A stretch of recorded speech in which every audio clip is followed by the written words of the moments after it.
Hi guys, Sam here, and I'm back with another video for Lawn Fawn.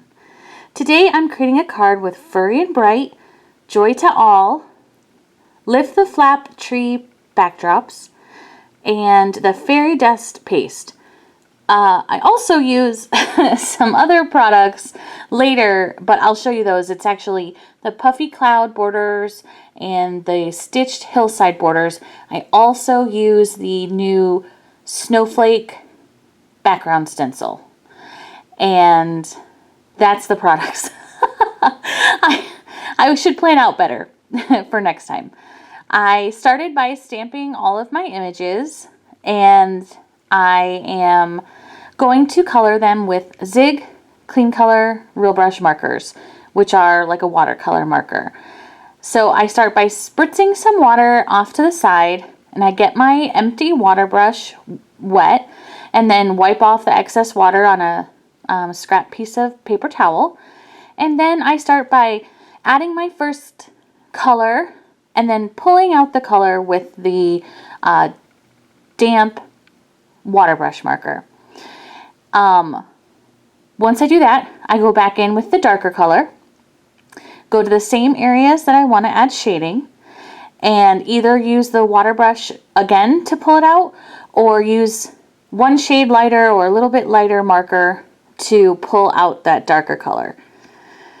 I am coloring all of these cute little puppies in different shades of browns. Nothing fancy. I think the fanciest I got was this spotted one.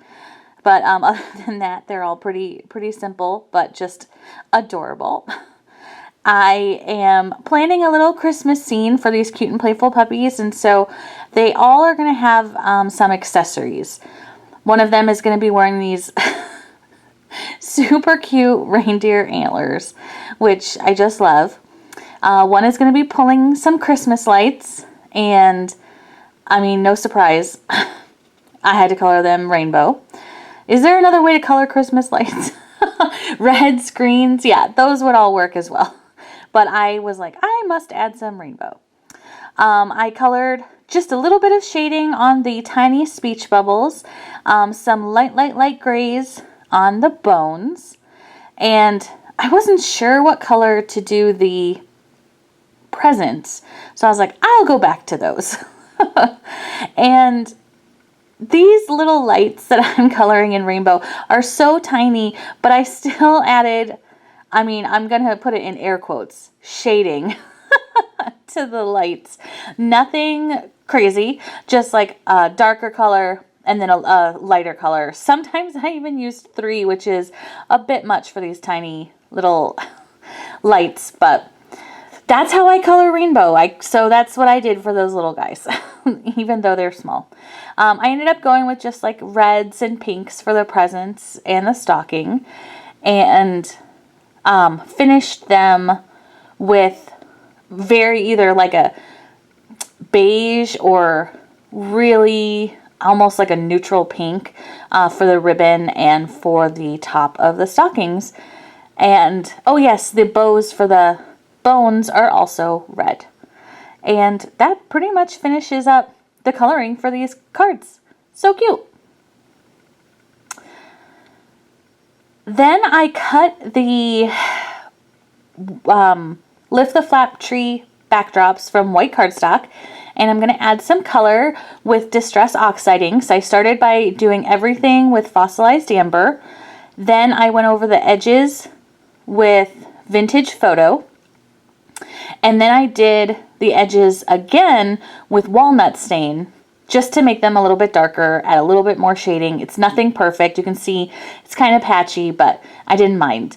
I also used Vintage Photo on the inside of the flaps. Since you're going to lift them up, I wanted them to have color as well. I then moved on to ink blending the sky. And I'm using my favorite sky colors. I've used these on so many cards, but I love them still.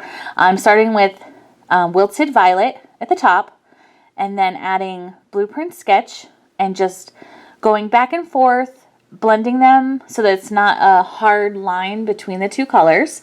Then I moved on to Mermaid Lagoon.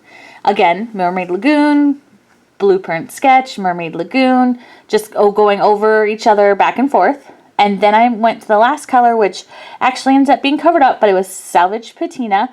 And then same thing, I go over the Mermaid Lagoon, then I bring the Mermaid Lagoon down a little bit, back over a whole lot till it's pretty seamless. Then I splattered it all with water. And once that was dry a little bit, I used the snowflake background stencils. And I thought I was going to maybe use the snowy backdrop stencil, but I don't end up using that one. And here I'm just lining up how I want the snowflakes to peek through those trees. And then I'm going to tape the stencil from the back of the card so it doesn't move. And I'm going to use the new, first I'm going to use a very thin layer of white embossing paste so that the color stands out. Then I'm using a thicker layer of the fairy dust paste so it's sparkly white. And it's so pretty. I love how that looks. Then I'm going to take some black cardstock and I'm just tracing through the flaps onto the black cardstock with my pencil.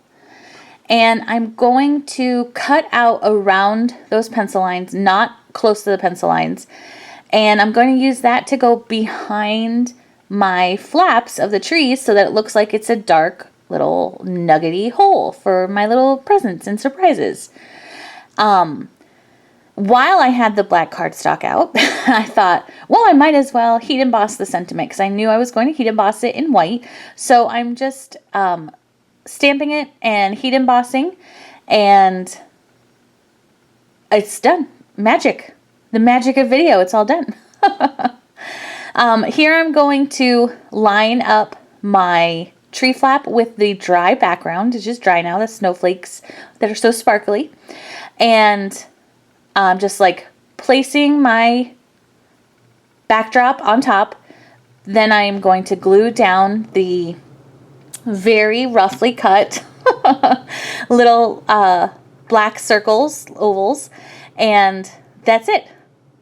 Then it's like, you don't want the sky to show through the tree black backdrops, right? Then I decided, here's the puffy cloud borders that I mentioned earlier. I'm putting it behind the trees, so it looks like the trees are, it's a whole forest of trees. And then I'm going to glue the tree backdrop on top of that layer of snow, the mounds of snow. And I start by using my tape adhesive, and then I go to the handy dandy glue. I'm using both the glue and the tape adhesive because the snowflakes, they do add texture, and I want to make sure that it sticks and it's not going anywhere. Then I'm just going to trim it all off so it's all even Stevens along all the edges. Then I can add my stitched hillside bank of snow. Again, tape, glue, all the things, and then trim it. And I just love how that looks, how the snow is behind and in front of the trees. This is the fun part. This is where I get to add my scene and make the whole scene. I am hiding that cute little puppy with the reindeer ears, antlers in one of the tree flaps. I think that's adorable and funny. Then another one of the tree flaps is going to be some bones from Santa. And then the last tree flap is going to be hiding some presents in a bone. And I think these puppies are just going to enjoy everything that they find. I love it. So I just glue everything directly behind the tree flap so that they can close. Then I am attaching my little puppy with his string of lights. I love this puppy who is reaching up to the middle tree. He knows what's in there, and it's the bones. This last little puppy has his stockings. He's ready to carry his treats home. And I'm just setting my acrylic block on top of one of them so that it dries. And then I wanted to add these cute little speech bubbles that say rough. And I decided, won't it be so funny if it's coming from this tree flap? Like, why is the tree barking? And then you open the tree flap and you see it's the cute little reindeer puppy. So fun. Lastly, I added my sentiment strip which is popped up with foam tape that I struggled with getting the release paper off of, but finally won. Sam versus paper crafting, 1-0. That's the current score.